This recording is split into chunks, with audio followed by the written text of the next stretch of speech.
केंद्रीय गृहमंत्री अमित शहा अहिल्यानगरच्या दौऱ्यावर आहेत। शनिवारी संध्याकाळी ते साईंच्या शिर्डीत दाखल झाले आणि यानंतर शहांची मुख्यमंत्री फडणवीस आणि दोन्ही उपमुख्यमंत्र्यांसोबत बंद दारात चर्चा झाली।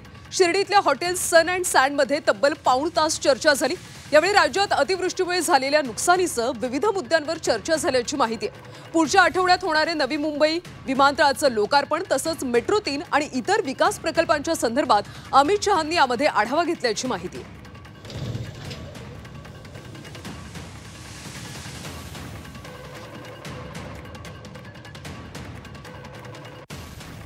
त्याला गुप्त बैठक कसं काय म्हणणार तुम्ही?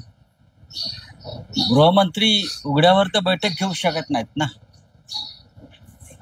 आणि जर तिघांमधली भांडणं मिटवायची असतील तर ती बंद दाराआडच मिटवायला पाहिजे।